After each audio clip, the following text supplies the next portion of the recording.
여러분 반갑습니다. 금일 2022년 1월 11일장이 마감이 됐습니다. 자, 오늘 우리 시장 계속해서 정말 힘든 장이 이어지고 있고요.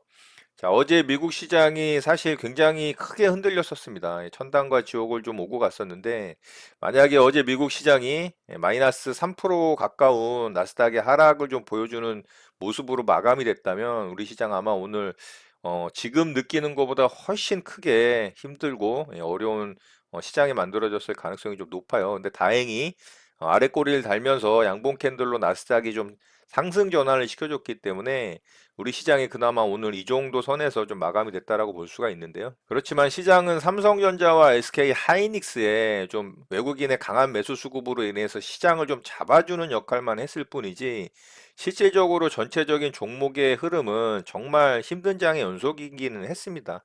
자, 오늘 코스피의 상승 종목 수를 좀 보면 대략 뭐 한 170 종목 여 종목 되는데 하락 종목 수가 거의 700 종목이 넘죠.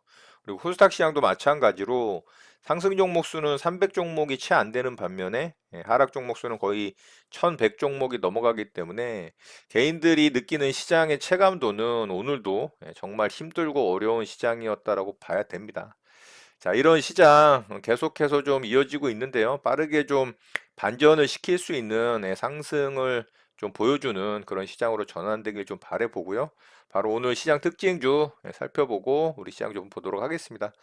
저는 오늘도 시장을 계속 좀 관망을 했고요. 한 종목만 매수하고 홀딩을 한 상태로 오늘 시장을 좀 대응을 했습니다. 이런 시장에서 굳이 적극적으로 매매 대응할 필요가 전혀 없다라고 봅니다.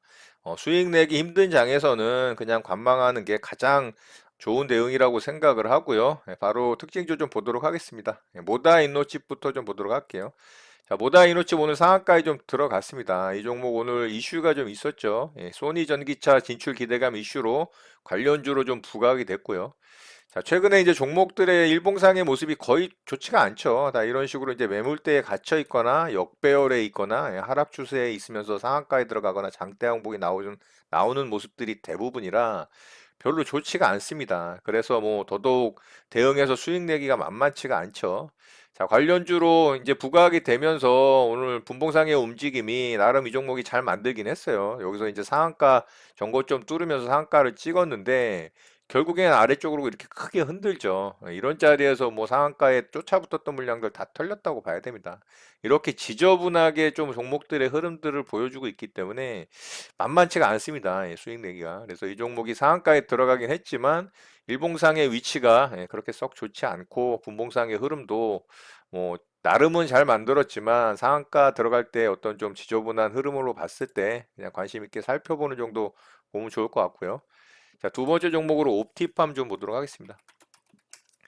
자, 이 종목도 오늘 상한가에 들어갔죠. 근데 일봉상 역시나 이제 좋은 모습이 전혀 아니죠. 역별 구간에 있고 매물대 어마어마하게 쌓여 있고요. 거래대금도 약하죠.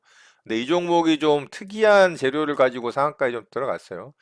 미 의료계에서 이제 돼지 심장 첫 이식 수술을 했다라는 이슈가 좀 있고요. 이 관련주로 좀 부각이 되면서 상한가에 들어갔습니다. 자, 분봉상 시가 이후에 이렇게 아래쪽으로 뺐다가 다시 오후장에 이제 급등을 시켰죠. 수급이 쭉 들어오면서. 뭐 나름 이제 오후장에 강하게 슈팅이 나오긴 했는데 일봉상의 위치가 별로이기 때문에 그리고 거래대금도 약하기 때문에 이 종목도 살펴보는 정도 보면 좋을 것 같습니다. 자, 세 번째 종목으로 PJ전자 좀 보도록 할게요. 자, 이 종목도 이제 마찬가지죠. 옵티팜하고 차트 모양이 똑같죠. 역배열 구간에 이제 하락 추세, 그리고 아래쪽에서 이제 첫 번째 상한가, 거래대금도 엄청 약하고요. 이 종목도 이제 이슈가 좀 있는데 이 로봇 관련 이슈로 거의 후발주의 후발주 정도로 상한가에 들어가는 모습이라 일봉상 위치 별로고 거래대금 약하고 이 종목도 그냥 살펴보는 정도 보면 좋을 것 같습니다. 자, 사막 컨덴서 좀 보도록 하겠습니다. 자, 이 종목이 그나마 오늘 시장에서 좀 가장 좋았던 종목인 것 같아요. 그런데 마찬가지로 일봉상의 위치는 별로죠. 매물대를 강력하게 쌓아둔 위치에서 이제 장대 양봉이 나왔기 때문에 일봉상의 위치가 조금은 아쉽습니다. 좀 매물대를 강력하게 뚫고 가는 신고가 패턴의 그런 종목들의 출현이 거의 없습니다. 그러니까 시장에서 종목 대응에서 수익 내기가 진짜 만만치가 않은 거죠. 자, 이 종목이 오늘 아주 좋은 이슈가 있었어요. 이 테슬라 관련한 뉴스였는데 1월부터 이 테슬라의 MLCC 공급을 시작한다라고 합니다. 자, 사실 이 정도 뉴스면 상한가에 들어갈 만한 강력한 재료거든요. 자, MLCC를 우리나라에서 생산하는 기업이 LG 이노텍과 사마콘덴서가 이제 가장 좀 독보적인 기업들이죠. 그래서 사마콘덴서가 오늘 좀 부각이 됐고, 분봉상의 움직임이 아주 강력하게 슈팅이 나오면서 뉴스를 터뜨리고 이런 저점 자리를 이탈하지 않으면서 잘 유지를 해줬어요.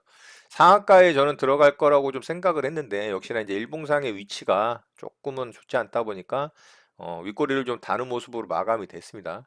자, 거래대금 굉장히 강하게 터뜨렸죠. 3,600억 터뜨렸고 역대급 거래대금입니다. 이런 자리에서 만약에 신고가 패턴으로 나왔다면 이거 진짜 대응을 해야 될 종목이라고 봐야 되겠죠. 그런데 매물대에 갇혀 있는 자리이기 때문에 저도 그냥 관망만 했습니다. 그래서 이 종목 내일 움직임 좀 살펴보면 좋을 것 같고요. 자, 텔레치스 좀 보도록 하겠습니다. 자, 텔레치스도 마찬가지입니다. 계속해서 이제 매물대에 갇혀 있는 자리에서 윗골이 달면서 마감이 됐죠. 거래대금 뭐 준수하게 터졌어요. 한 4천억 정도가 터졌는데 이 종목도 괜찮은 이슈가 좀 있었죠.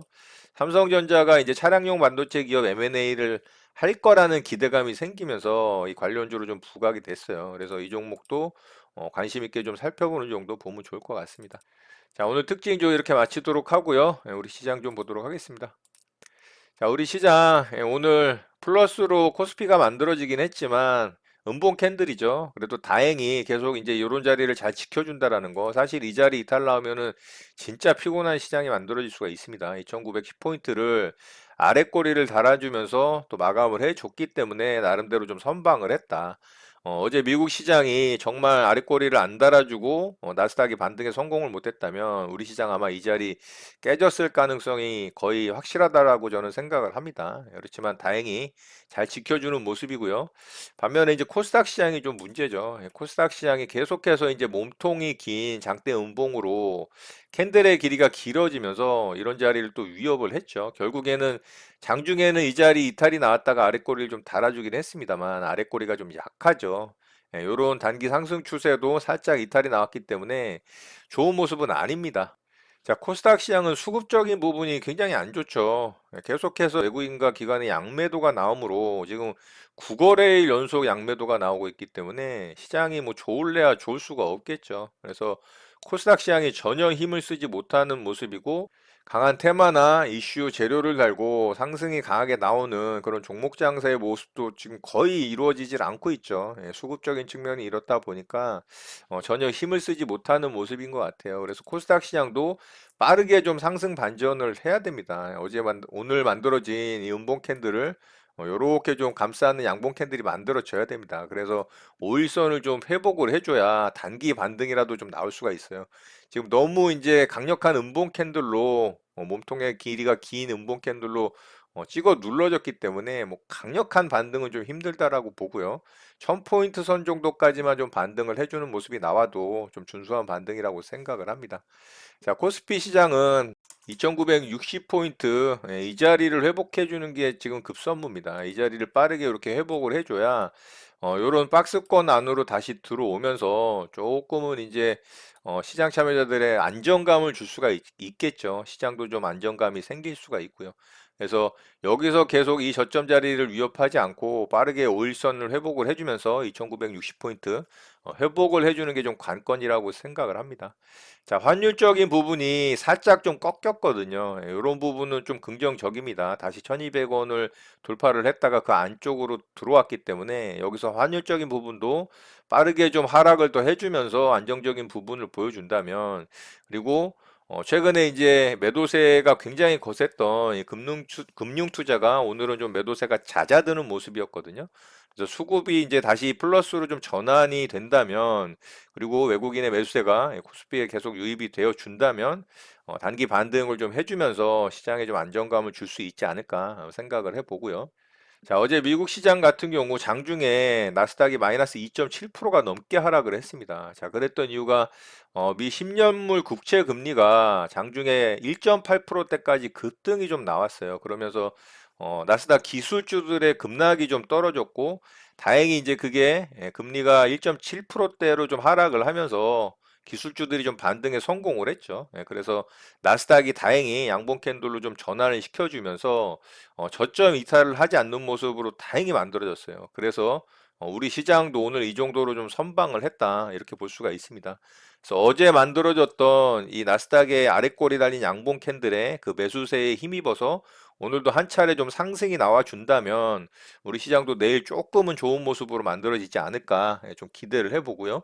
자, 오늘 제롬 파월 연준 의장의 인사청문회가 있죠. 이제 여기서 이제 제롬 파월 의장이 어떤 멘트를 하느냐가 제일 중요합니다. 시장에 가장 이제 영향력을 줄 수 있는 부분이기 때문에 그런 부분도 좀 체크를 해야 되고요. 예, 어제 말씀드렸던 미소비자 물가지수 발표가 또 있기 때문에 그 부분도 이제 시장에 어떤 영향을 줄지 그런 부분들 좀 잘 체크를 하면서 시장 좀 대응 잘 하시는 여러분들 되셨으면 좋겠습니다.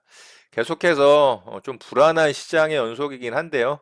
빠르게 2960포인트 회복을 해주는 좋은 모습으로 만들어지길 기대를 해봅니다. 오늘 내용은 이것으로 마치도록 하겠습니다. 오늘 하루도 마무리 잘 하시고요. 늘 행복하시기 바랍니다. 여러분의 구독과 좋아요는 언제나 영상 제작에 큰 힘이 됩니다. 감사합니다. JJ 리더였습니다.